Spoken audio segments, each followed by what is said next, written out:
All right. Okay, so we're ready to go into section 2 here, and we're going to explore what we can do with those techniques that we learned from sharpening the pencil in a specific way to give us line, white space, and tone. Okay, so we're going to work from one of Prudhomme's renderings. It's a sketch, it's a Xerox. I'm going to start with a simple sketch. Lay it out. Let's take that much.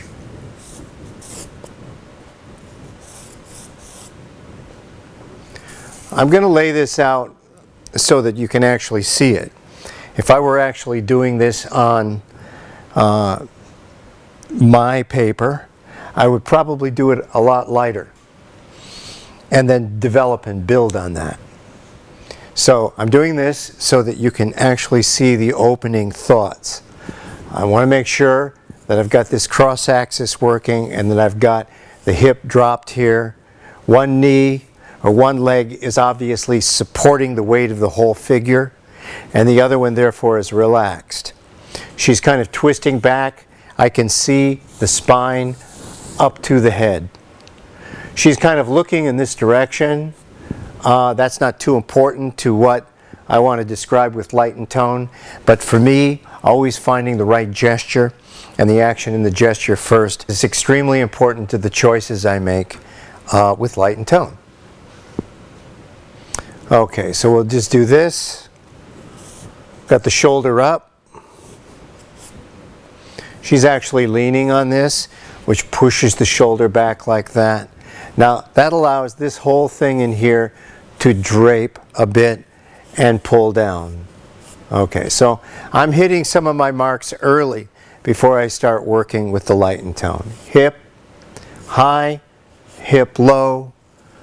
You get out here where the trochanter is. It's pushing out, and then I'm pulling back.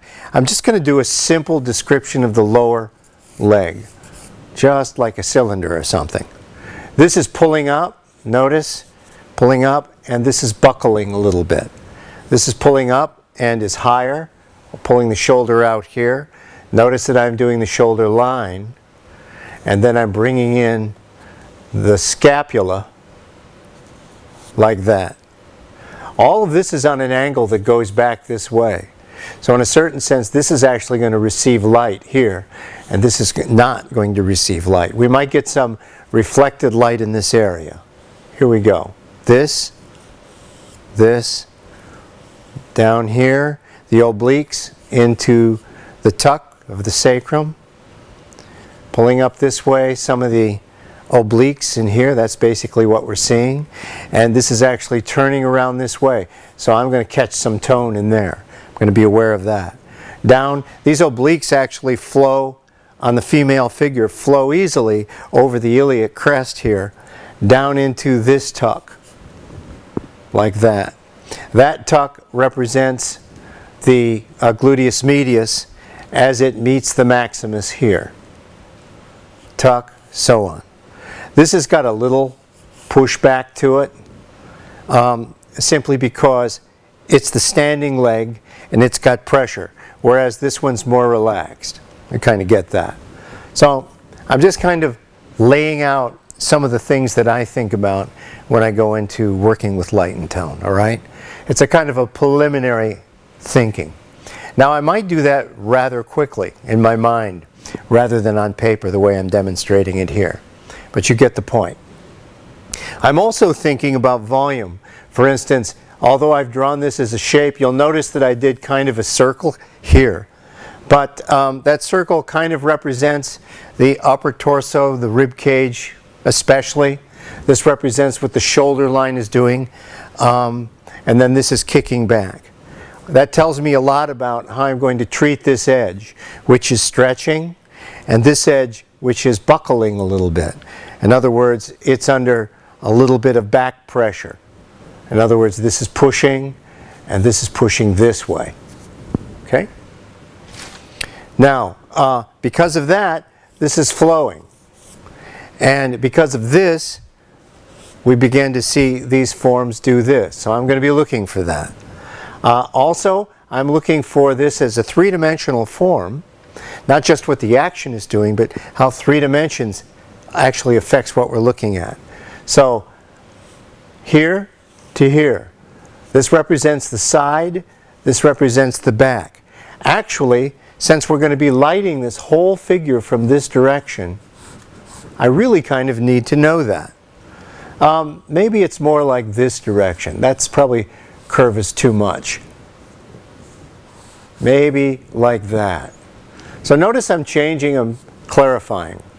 Now, if the light is hitting here, that means that the whole edge along here is receiving light, and everything over here is not. It's turning the corner. So if I find the back of the neck up here, find out how this is attaching here, come over and pull out the scapula and the shoulder. Notice I'm treating them rather gently at this point. So I'm still exploring, I'm still asking what is going on before I commit. She's looking down a bit, so her ear is going to be here in this region. I'm not going to go into drawing the head, that's not the point. But there will be a shadow off the back of the ear, like this. And as this portion is receiving light, this section over here is not. So I'm starting to work with the core shadow a little bit. And then as it meets the scapula, off from this neck muscle as it pulls down, which is the trapezius, and it goes into this, it's taking on some tone. We've got this, the end of this form is this way. Very light, very simple. We're coming down here now, coming down this way. This is a complete form, but it's still traveling and pulling down this way. So notice that all of this is going to be in tone. I've got the spine though, I'm clear about that, and I'm looking and I'm seeing that these muscles here are pulling into this group here, and so the tone is going around the corner because this is doing this, goes around this way. It's actually hitting in here, which is a landmark. That landmark is the back end of the iliac crest. So I want to hit that because all of these muscles are pulling in at that point. And then a new set, the lower torso, pulls out from that. Notice this is a lot like a sphere. This is going around. Not exactly, because it's pulling off this way. This hip is pulling out like this, right? Okay? And this is broad. And the reason this tone is broad is because it turns slowly. If it turned fast, it would be a little sharper. If it was a cast shadow, it would be an edge, a line, like what's coming off of the back of the ear, like that. Okay? Kind of get it? Now, we have another that fits in here like this, kind of like a funnel shape, and it's also soft. Why is it soft? Because this tone here is a core shadow, not a cast shadow. And it kind of dissipates as this group of muscles blends into the group of hamstrings that are coming off on either side of the knee like this. This whole group has a certain thickness to it, and as a result we're seeing the tone work in this way. Now notice that I'm using line and tone while I'm working. I'm getting an edge and I'm getting tone. When I do my line, I'm not really lifting it up to a point. I'm actually pulling the line like this. I'm not lifting. And when I want tone, remember, it's cross-axis. Notice I pulled with the axis here. Right? I'm pulling with the axis here, pulling with the axis here. Right? Okay? This, cross-axis. Here, cross-axis, cross-axis. Cast shadow in here. I'm going to get a little, in other words, it's going to be a little bit darker in here. This is coming in front. And like I showed you the corner up here for this side against the back, and we're establishing the center of the back, finding the axis. We also have some in a smaller way something fairly similar right up here with the scapula. In other words, we're seeing the side that's a broad side of the scapula is going away, but the light side is being hit, which is narrower, facing the light, is there. This tells us that this whole thing is moving back in that way. So that when we're looking at this, we're looking at something that's actually further back.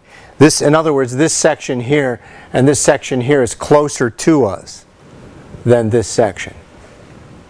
Okay, so far. So maybe you can kind of see where we're going. We're pulling this down. I've got her a little bit hippier than what Proudhon has. But essentially, the concepts are there. All right, so a little tone here. I'm going to lay this whole thing in with tone now, just very simply. I'm using a technique that helps move rather quickly. I'm not suggesting you use this technique. So I'm just simply going to do a series of broad lines to lay in the tone quickly. I'm not recommending this. I'm simply saying that I'm just laying this in quickly. In fact, I could probably even do this. I'll just knock all this down, right? So we can see.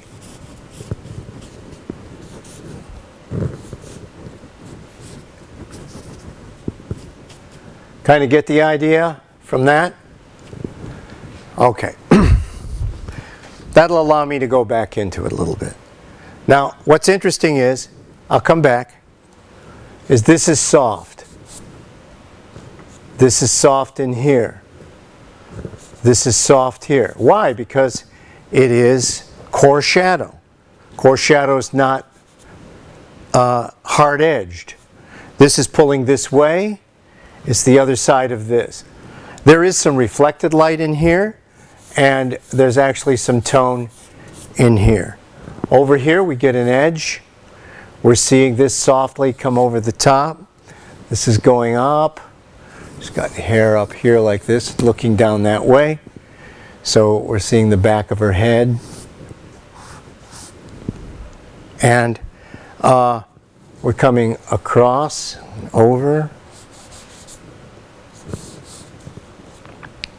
Get this a little more.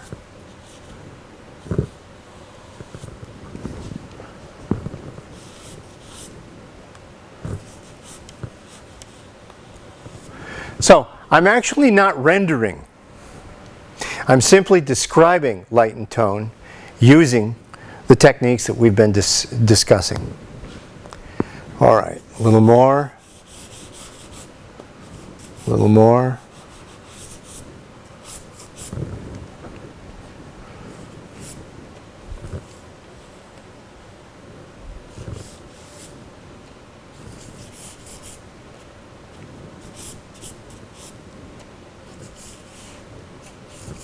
Catch some of this coming down.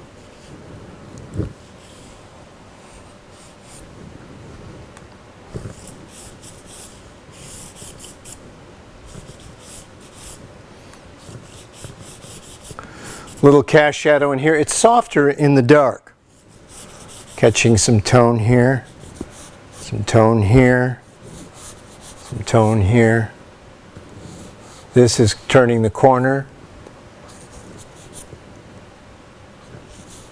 Turning the corner, okay.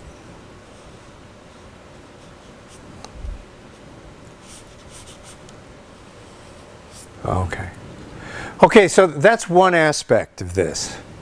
The other aspect is treating this light portion. You know, right now I've drawn a lot of diagrammatic lines all over this thing.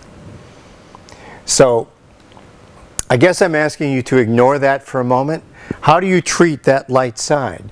Well, one way is to allow this blast of light to flatten this whole thing out, so that what you get between the dark and the light is a rather graphic statement between light shapes and dark shapes. That's nice. But if you want volume, you have to treat, say, the way you're handling core shadow, you have to treat that with a certain kind of respect and not confuse it with the sharp tones that you use for cast shadows. So to treat the light so that it also feels like it has volume, you might consider giving us a little tone over on the edge side. What that does is it brings the eye in. Notice how it brings the eye in.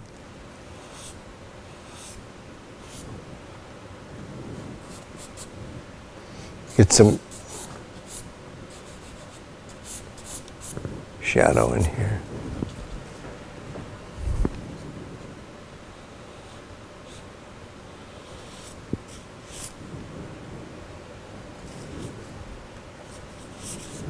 This whole section in here might be down a little bit.